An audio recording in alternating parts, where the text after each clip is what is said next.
ठंड में 10 बहू का घास का ससुराल। बाप रे बाप, ये बर्फ के ओले शरीर पर अंगारों की तरह लग रहे हैं। मुझे नहीं लगता कि हम सब अपना घर बना पाएंगे। कोशिश करने वालों की हार नहीं होती सुप्रिया, रुको मत, क्योंकि आज के आज हमको अपने सर छुपाने की छत हर हाल में बनाना होगा। मौसम का रुख भी खराब है। ये कहते हुए सनसनाती सर्दी भरी हवा में गरीब बहू कंचन जमीन की खुदाई करने लगती है। ये देखो, इस बार हम बहुत सारी घास ले आए हैं, अब हमारा काम बन जाएगा। अरे वाह, इस बार तो मेरे कांटे में कितनी बड़ी मछली फंसी है। आज हमें सिर्फ सूखी घास की रोटी खाकर अपना पेट नहीं भरना पड़ेगा, हम साथ में भुनी मछली खाएंगे। चंदा मछली को आग पर पकाने लगती है। तभी मछली की खुशबू से एक खतरनाक भेड़िया आकर दांत निकालने लगता है, जिससे 10 बहू की सांस डर के मारे हलक में अटक जाती है। चंदा संभल कर, देखो तुम्हारे पीछे भेड़िया है। चंदा सावधानी से जलती हुई लकड़ी निकालकर भेड़िए के आगे फेंक देती है, जिससे वो भाग जाता है। तब जाकर 10 बहू गहरी सांस भरती हैं। हाँ, आज तो हम सब बाल बाल बच गई। हमें जल्दी से जल्दी अपने घास का घर पूरा करना होगा, क्योंकि ऐसे खुलेआम हम बिल्कुल भी महफूज नहीं है।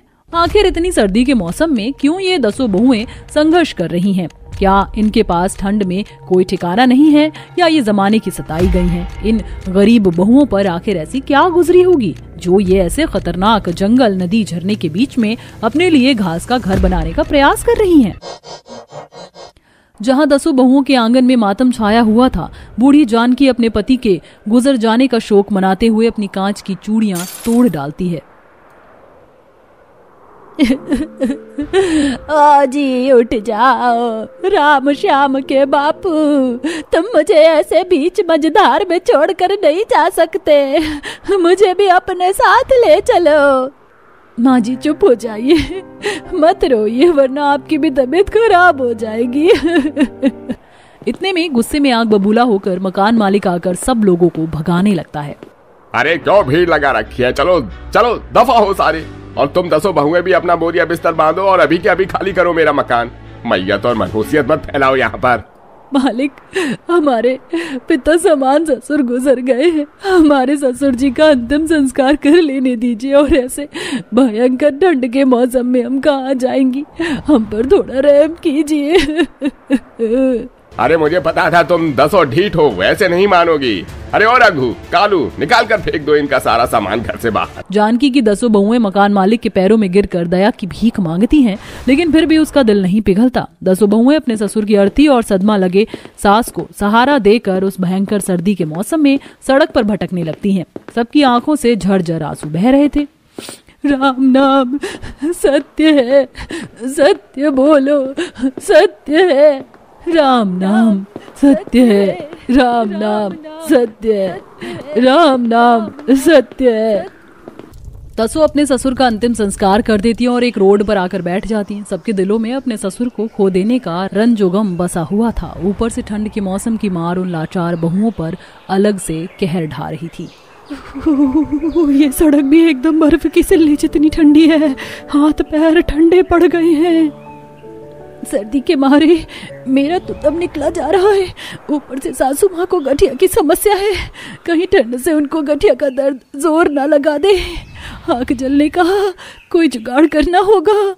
तभी कंचन की नजर पास के कूड़े के ढेर पर जाती है। सब आग जलाकर बैठ जाती हैं। बेचारी 10 बहू के पास सर्दी भरे मौसम में कोई गर्म शॉल, स्वेटर भी नहीं था। शुक्र है कम से कम इस आग के सहारे शरीर में थोड़ी गर्माहट आ गई, वरना तो शरीर का खून ठंडा पड़ गया था। हाँ, मगर ये आग भी कितनी देर तक जलेगी? थोड़ी देर में बुझ जाएगी और फिर से हम सबको ठंड में जूझना पड़ेगा, क्योंकि इस सर्दी के मौसम में सर छुपाने के लिए हमारे पास कोई ठिकाना भी नहीं है। बेचारी बहुएं अभी बात ही कर रही थी कि तभी एक पुलिस वाला उन सबको डंडा मार कर भगाने लगता है। अरे ओ साहब, हमारा कसूर क्या है जो आप हमको मार रहे हैं? आपकी लाठी का जोर बस हम जैसे गरीबों पर ही चलता है क्या? अच्छा, एक तो चोरी, ऊपर से सीना चोरी। हाँ, ये क्या तुम्हारे बाप की सड़क लग रही है जो यहाँ कब्जा कर रखा है? तुम जैसे गरीबों की फितरत को अच्छे से समझता हूँ मैं। जहाँ फुटबॉल देखा नहीं कि झोपड़ी डालकर फ्री फंड में रहने लगते हैं। चलो भागो यहाँ से, वरना आकर निकाल दूंगा मैं अभी जानकी अपने पति की मौत के दुख से उभरी भी नहीं थी कि अपनी बहुओं पर जुल्म होता देखकर वह पुलिस वाले से लड़ पड़ती है। अरे ओ दरोगा बाबू, खाकी वर्दी की आड़ में किसी गरीब का खून बहाना इंसानियत नहीं। हाय लगेगी तुमको इस गरीब बुढ़िया की। चलो बहुओ। जानकी अपनी 10 बहू के साथ दर दर भटकने के बाद ऐसी जगह पर पहुंच जाती है जहां एक तरफ जंगल था तो दूसरी तरफ नदी और झरना बह रहा था। हम सब कहाँ आ गई हैं? यहाँ तो पेड़ ही पेड़ और घास ही घास है। ऊपर से आसमान से कितनी बर्फीली ठंड बरस रही है। कैसे जिंदा रहेंगे हम? तभी कंचन का ध्यान कई सारी चिड़ियों पर जाता है जो कि जमीन से घास के तिनके चुन रही थी। वहां पेड़ों पर कई सारी चिड़ियों ने घास से अपना घोंसला बनाया हुआ था, जिसे देखकर कंचन को उम्मीद की किरण दिखाई देती है। मिल गई उम्मीद। हम 10 बहुएं चाहें तो इस जंगल में घास से घर बनाकर रह सकते हैं। देखो यहाँ पर कितनी हरी हरी घास है। मगर केवल घास से बना घर थोड़ी ना टिकेगा। हम केवल घास की आस पर उम्मीद नहीं लगा सकती। सुप्रिया, उम्मीद पर तो दुनिया कायम है, कोशिश करने में क्या जाता है। राधा बहू बिल्कुल ठीक बोल रही है सुप्रिया बहू। और वैसे भी पहले के जमाने में दादा परदादा घास फूस और मिट्टी के घर में ही तो रहा करते थे। मिट्टी और घास के घर में बहुत गर्माहट होती है। देखो ना, इन चिड़ियों को हर सर्दी के मौसम में अपने लिए घोंसला तैयार करती हैं। हर किसी की जिंदगी संघर्ष से भरी हुई है। ठीक है, मैं, सुनीता दीदी और कंचन जमीन में गड्ढा खोदती हैं, बाकी तुम सब जाकर घास ले आओ। ठीक है, हम जाती हैं। अब कुछ बहू फावड़े कुदाल से जमीन खोदती हैं और बाकी सारी बहुएं घास इकट्ठा करती हैं। देखो, इस नदी किनारे कितने बड़े बड़े घास उगे हैं, इसे भी ले लेते हैं। आंचल संभल कर पानी में उतरना, कहीं नदी का पानी गहरा ना हो। सब बहुएं जी जान लगाकर घर बनाने लगती हैं। ठंडी ठंडी बहती हवा उनकी मुश्किलें बढ़ा रही थी।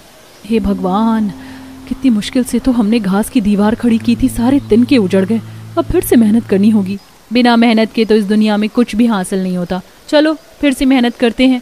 तूफानी हवा के बवंडर से बार बार बेचारी 10 बहुओं को घास की दीवार खड़ी करनी पड़ती है। इधर बर्फबारी के चलते बूढ़ी सास की हालत बिगड़ जाती है।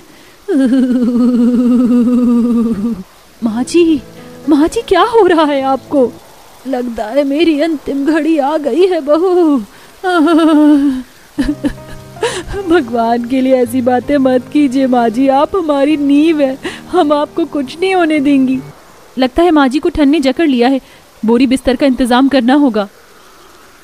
मगर यहाँ तो घास के अलावा कुछ नहीं है।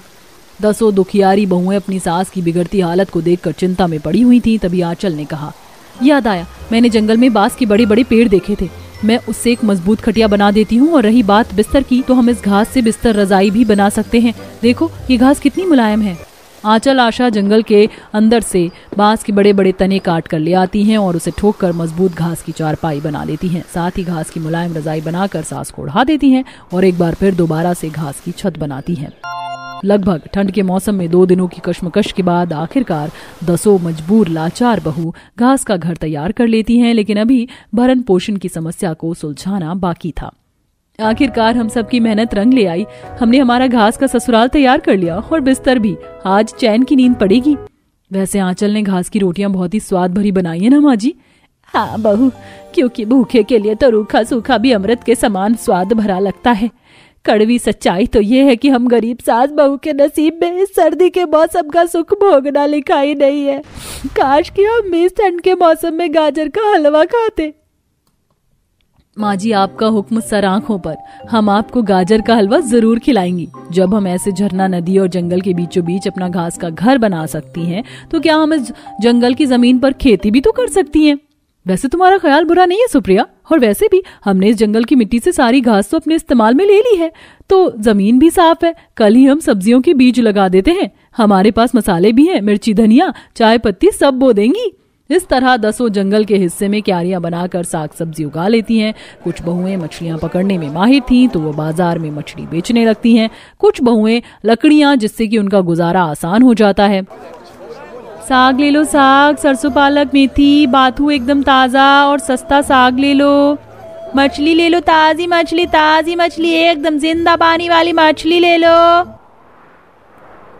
2 किलो मछली कर दो बहन। वैसे ठंड का मौसम में मछली के पकौड़े बड़े स्वादिष्ट बनते हैं। जी बिल्कुल सही कहा आपने। वैसे आज मैंने नदी से झींगा मछली भी निकाली है, ये लीजिए। अरे वाह, नेकी और पूछ, ये भी 1 किलो कर दो। पर इसका दाम 400 रुपए पार है बहन जी। ठंड के मौसम में नदी से मछली निकालने में काफी मेहनत लगती है, आप समझ सकती हैं। अरे मछली ताजी है तो 400 क्या बड़ी बात थोड़ी है, ले लो। वो ग्राहक महंगी रेट में भी मछली खरीद कर चली जाती है। इस प्रकार 10 बहुएं अपने घास के ससुराल में हंसी खुशी गुजर बसर करने लगती हैं। अच्छा हुआ मेरे माता पिता ने मुझे दहेज में हीटर दिया, वरना इस एक कमरे के ससुराल में ठंड काटना और भी ज्यादा मुश्किल हो जाता। तभी वहाँ प्राची की चारों जेठानी आती हैं। उन चारों के कपड़े हल्के हल्के गीले भी होते हैं। अरे मेरे तो कपड़े गीले हो गए हैं, ऊपर से ठंड कितनी ज्यादा हो रही है। हीटर के आगे बैठूंगी मैं तो। अरे हाँ प्राची हटना जरा तुम, हमें हीटर के आगे बैठने दो। आप चारों जेठानियों को बिल्कुल भी शर्म तो आई नहीं होगी हीटर के आगे बैठने के लिए। अरे ये हीटर मैं अपने मायके से लाई हूँ, आप होती कौन हो हीटर के आगे बैठने वाली। ये मेरा हीटर है और इसका इस्तेमाल भी मैं ही करूंगी। लेकिन थोड़ा तो हमारे बारे में सोचो। अरे हम कपड़े धोकर आ रहे हैं, इतने सारे कपड़े थे और हमारे हाथ भी गल रहे हैं। थोड़ी देर अगर हम हीटर के आगे बैठ जाएंगे तो तुम्हारा क्या ही चला जाएगा। मेरा बहुत कुछ चला जाएगा। मुझे अपनी चारों जेठानियों को अपने मायके से आए हुए हीटर की गर्म हवा बिल्कुल भी नहीं लेने देनी है। आप लोगों के मायके से हीटर आया होता तो आप इस्तेमाल कर लेते। सच में ये बहुत गलत बात है। गलत है तो गलत ही सही। आप सब लोग यहाँ से जाओ, मैं किसी को हीटर की 1% भी हवा नहीं लेने दूंगी। प्राची अपनी जेठानियों के साथ इतनी सख्ती से बर्ताव क्यों कर रही थी? उन्हें हीटर तक का इस्तेमाल नहीं करने दिया। प्राची इतना घमंड क्यों दिखा रही थी? जानने के लिए हम कहानी के पिछले भाग में चलते हैं। घर के दरवाजे पर नई नवेली बहू प्राची अपने बहुत सारे दहेज के सामान और हाथ में हीटर लिए खड़ी होती है कि तभी सास कहती है, चलो भगवान का शुक्र है कि मेरी जिम्मेदारी पूरी हो गई है। मेरी 5 बहुएं आ गई हैं घर में और 5 को उनके एक कमरे के बारे में बहुत अच्छे से पता है, इसलिए अब मेरी तो सारी टेंशन ही खत्म। अरे तुम चारों जेठानी अपनी देवरानी को उसके कमरे में तो लेकर जाओ, बेचारी कितनी थक गई होगी। जी माँ जी। चारों जेठानियां प्राची को उसके हीटर के साथ कमरे में लेकर आ जाती हैं और प्राची अपने हीटर को कमरे में एक तरफ रख देती है, जिसके बाद सब सोने लगती हैं। मुझे पता है एक कमरे के बारे में, लेकिन आज तो मुझे इस कमरे में अकेली रहने देती। तुम भी कैसी बातें कर रही हो? अरे हम भी इस एक घर में शादी करके आई थी तो हम भी इसी कमरे में थे। तुम कोई अनोखी नहीं हो। वैसे भी रात बहुत हो गई है, तुम्हारे साथ साथ हम भी शादी की तैयारी में थक गए हैं, इसलिए अब सो जाते हैं। सब लोग सोने लगते हैं, लेकिन प्राची को नींद ही नहीं आ रही थी। ये लोग कैसे फैलकर सोए हुए हैं और मुझे भी इन्हीं के बीच पिसकर सोना पड़ रहा है। प्राची काफी परेशान हो रही थी कि तभी प्राची को उसकी जेठानी का धक्का लगता है और वो जमीन पर गिर जाती है।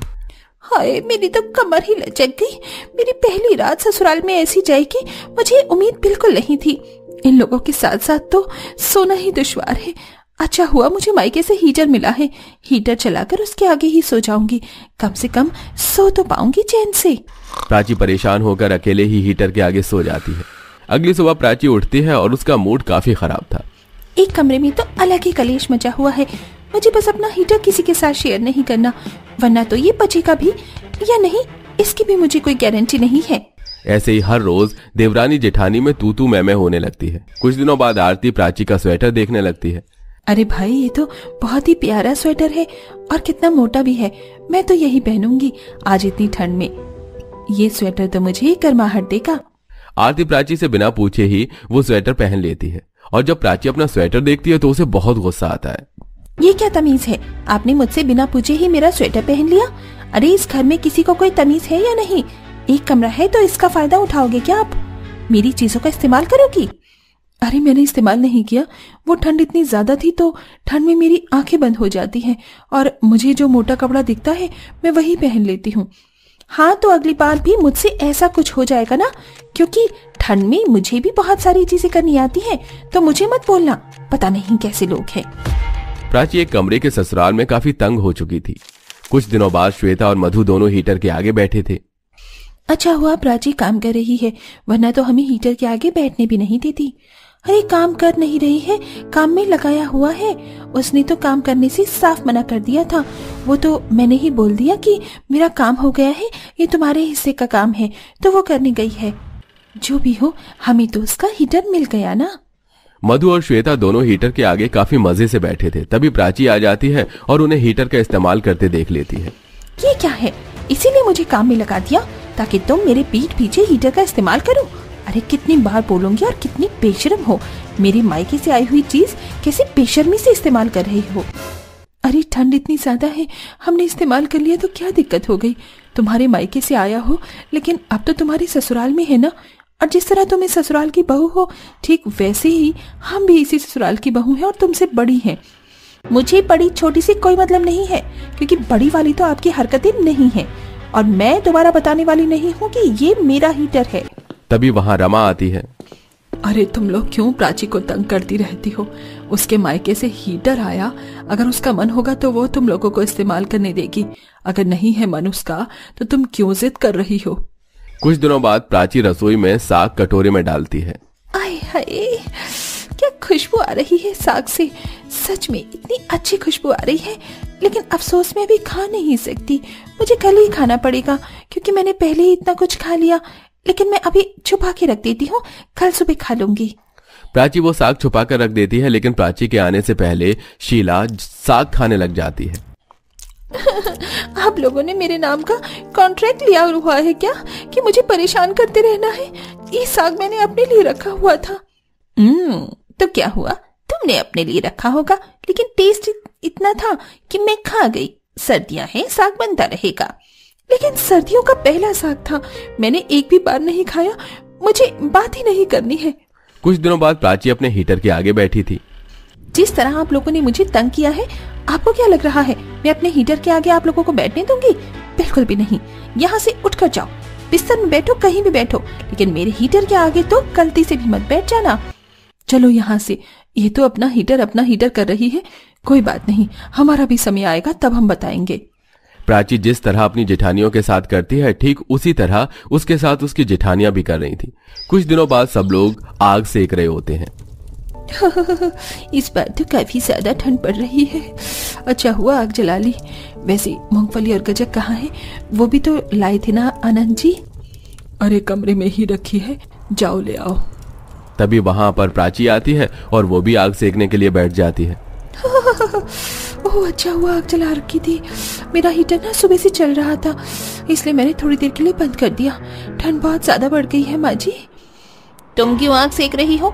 जाओ ना तुम अपने हीटर के पास। वैसे तो बड़ा इतराती हो कि मेरा हीटर है, मैं अपने हीटर के आगे किसी को नहीं बैठने दूंगी, तो अब क्या हुआ, जाओ यहाँ से।